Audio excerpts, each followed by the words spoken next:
Oke, jadi ada 3 kasus ya, tergantung R-nya ya. Kita bahas satu persatu. Kalau seandainya R-nya itu berbeda, berarti 2 ya, maka ada namanya solusi basis. Solusi basisnya itu yang ini ya, dan yang ini. Beda kan ya? Ini apa nih? Ini dan ya. Ini maksudnya dan. Ini kan berbeda kan ya? Kenapa berbeda? Yang satu R1, yang kedua R2. Ya kalau di sini berbeda, maka ini pun berbeda Y1 dan Y2-nya. Oke. Kenapa? Kalian tahu nggak ini berbeda? Karena gambar tadi. Nih. Kalau saya punya di sini R1, R2 kalau dia berbeda dengan R2, R1 nggak sama dengan R2, berarti berbeda posisinya kan? Ada jarak kan? Maka nilai E pun berbeda. Kan? Ya, nggak akan pernah sama. Yakin nggak? Yakin. Karena dia fungsi satu-satu. Kenapa dia fungsi satu-satu? Udah punya inverse tuh. Yang lon itu. Ya kan? Waktu di kalkulus 1, kalau dia punya inverse, ya, maka dia satu-satu. Maka berbeda di X. Berbeda di, apa sih namanya?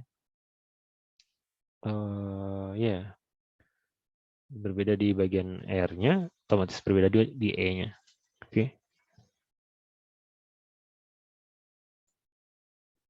Ya, ini X-nya kalau mau diasumsikan sama, pasti ini tetap berbeda ya. Terus X-nya berbeda juga di sini.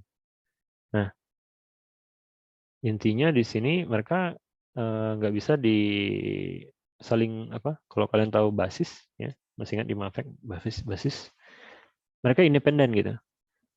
Apa contohnya basis? Kalau kita punya sumbu X sumbu Y itu basisnya itu I sama J. Ya.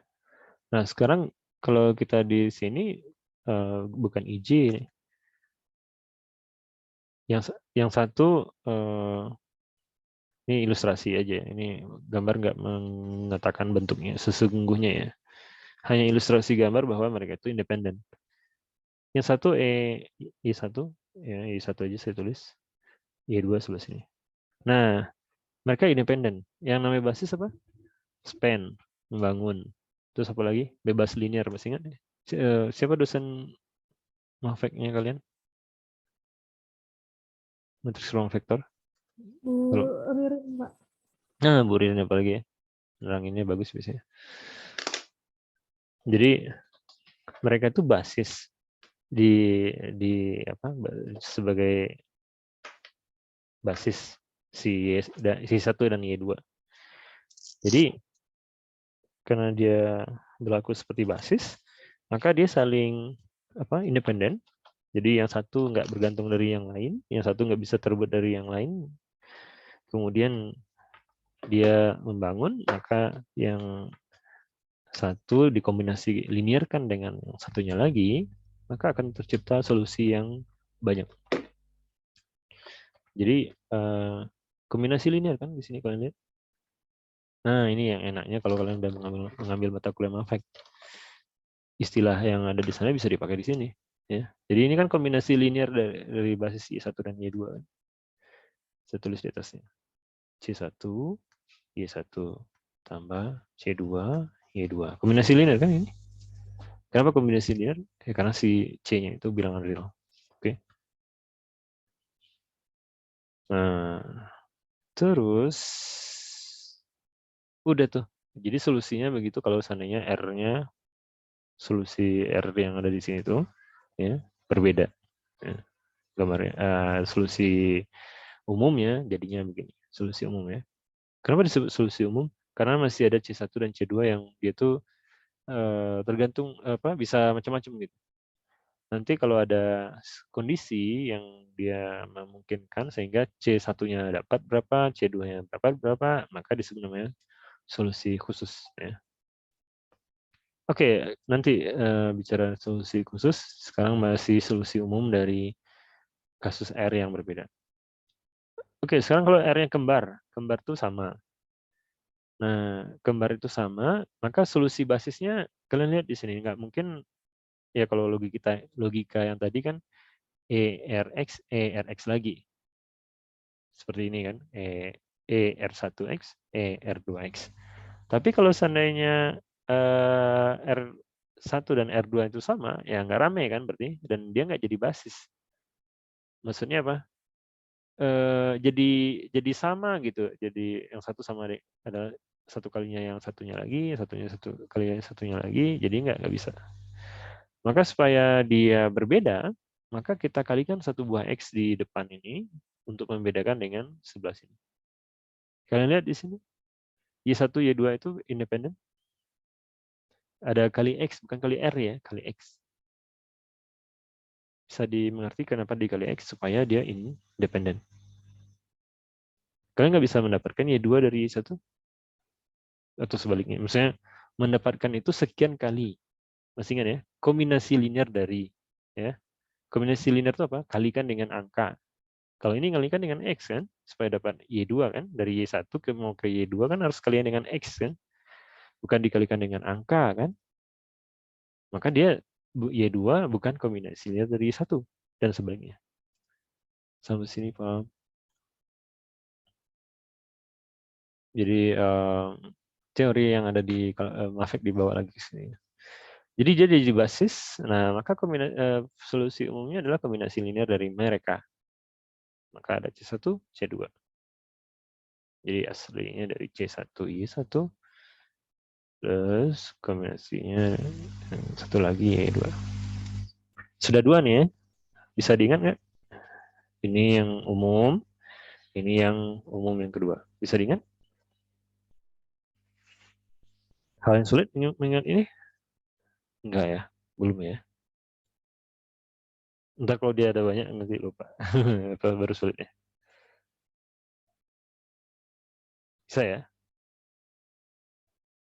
Oke.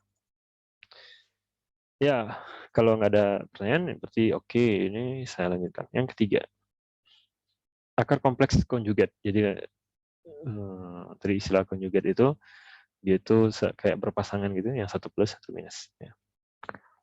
Nah, solusi basisnya adalah seperti ini.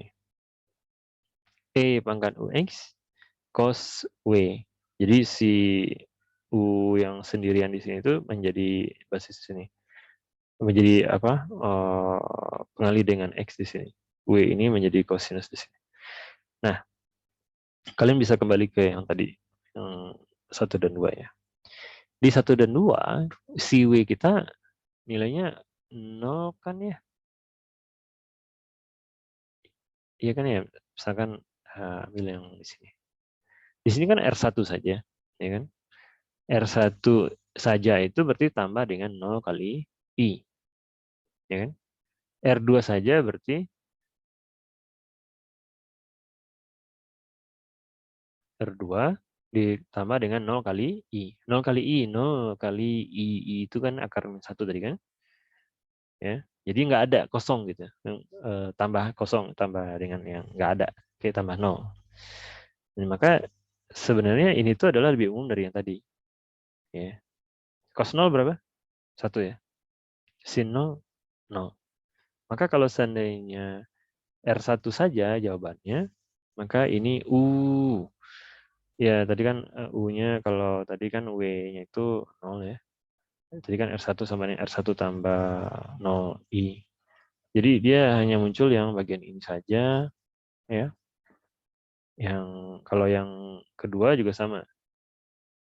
Yang sin-nya nggak ada, tapi yang kalau di sebelah sininya, kalian bisa ganti-gantian ya.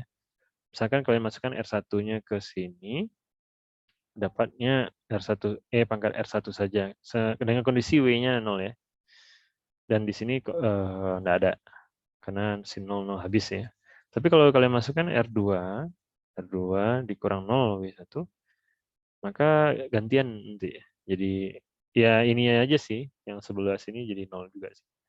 Jadi kembali lagi kalau W-nya ini 0, W-nya 0 ya, maka dia kembali seperti nomor 1 atau nomor 2. Nah, tapi secara umum dia begini. Ya. Maka ada sinus dan kosinusnya. Ya. Nah, jadi kalau kompleks konjugat artinya U dan W ini nggak nol dua-duanya ya. U tidak. Boleh boleh boleh U-nya yang nol lah. Tapi yang nggak boleh nol itu ada si W-nya. Sorry, W-nya nggak nol. Ya kalau nol dia kembali ke cerita 1 atau 2. Ya. Kalau dia nggak nol, maka cerita yang sekarang. Ya. Nah, jadi maka solusinya gimana? So, kombinasi linear dari Y1 ya seperti tadi ya, Y sama dengan C1, Y1 tambah C2, Y2. Nah, kalian bisa simpan gitu Y1 di Y2-nya di sini, terus nanti kalian expand, perpanjang, jadilah yang di bawah ini. Nah, kalian kumpulkan yang E pangkat U-nya. Oke. Bisa dihafalkan yang terakhir ini? Ya agak-agak banyak dibanding yang tadi. Ada cosinus, ada sinusnya. Tapi yang penting sudut mengambil sudut. Cosinus dan sinusnya itu dari Wx. Dari mana W-nya? W-nya dari yang bagian yang nempel dengan I. Bisa dipahami cara mengingatnya? Saat ini mungkin yang diperlukan cara mengingatnya dulu. Artinya teknikalnya kalian harus bisa. Bisa dimengerti, diingat. Oke. Latihan soal.